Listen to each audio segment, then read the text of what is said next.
بسم اللہ الرحمن الرحیم نحمدہ و نصلی علی رسولہ الکریم۔ محترم سامعین، آج ہم دیکھتے ہیں دنیا میں جس کے پاس نعمتیں بہت زیادہ ہوں تو ہم سمجھتے ہیں کہ اس پر اللہ کا فضل ہے۔ محترم سامعین، بے شک اللہ کا فضل ہے اس انسان پر جس کو دنیا کی ہر نعمت مل جائے۔ محترم سامعین، اللہ کا فضل جس کو بھی مل گیا وہ خوش نصیب بندہ ہے۔ دنیا میں بھی اللہ کا فضل ہو جائے اور آخرت میں بھی اللہ کا فضل ہو، یہ ہمیں دعا کرتے رہنا چاہیے۔ اللہ تعالیٰ کا فضل جب ہوتا ہے تو پھر ہر طرف اللہ تعالیٰ کی طرف سے نعمتوں کی بارشیں ہوتی ہیں اور صحت انسان کو ملتی ہے، عافیت ملتی ہے، ہر طرف سے اس کو خوشیاں ملتی ہیں۔ محترم سامعین، ہمیں بھی اللہ کا فضل مانگنا چاہیے۔ تو ایک دعا آپ کے ساتھ جو آج شیئر کرنے لگے ہیں وہ اللہ کے فضل کے حوالے سے ہے، جو نبی علیہ السلام کی بتائی ہوئی دعا ہے۔ ترمذی کے اندر یہ دعا موجود ہے۔ محترم سامعین، نبی اکرم صلی اللہ علیہ وسلم نے فرمایا، جب تم مرغے کی آواز سنو تو اللہ سے اس کا فضل مانگو، کیونکہ وہ اس وقت ہوتا ہے جب اسے کوئی فرشتہ نظر آتا ہے۔ محترم سامعین، یہ دعا پیارے نبی صلی اللہ علیہ وسلم کی بتائی ہوئی دعا ہے۔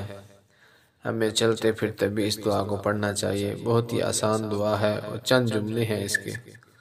محترم سامعین، ہمیں اس دعا کو یاد کر لینا چاہیے اور چلتے پھرتے اس کو اپنا معمول بنا لیں۔ اور پیارے نبی صلی اللہ علیہ وسلم نے جو طریقہ بتایا ہے، جب مرغے کی آواز سنیں تب بھی یہ دعا پڑھا کریں۔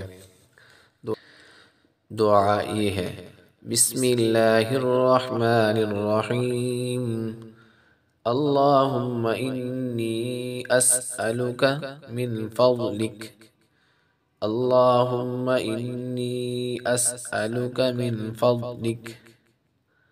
دوبارہ سن لیں، انتہائی آسان دعا ہے۔ اس دعا کو پڑھنے سے اللہ کا فضل انسان کو مل جاتا ہے، اور انسان ویسے بھی کمزور ہے، ہر وقت جو ہے اللہ کا فضل اسے مانگنا چاہیے۔ اللہم انی اسألک من فضلک۔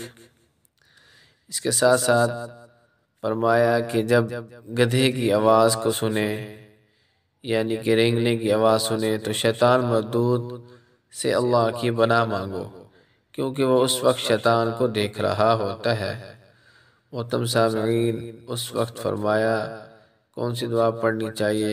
دعا وہ اعوذ باللہ من الشیطان الرجیم، اس کو پڑھ لیں تاکہ جو ہے شیطان مردود سے اللہ کی پناہ مانگی جائے۔ اعوذ باللہ من الشیطان الرجیم۔ محترم سامعین، اسی طرح ہمارے چینل سے آپ کو نبوی دعائیں اور وظائف ملتے رہیں گے۔ ہمارے چینل کو سبسکرائب کر لیں، لائک کر دیں، شیئر کیا کریں تاکہ امت کا فائدہ ہو جائے۔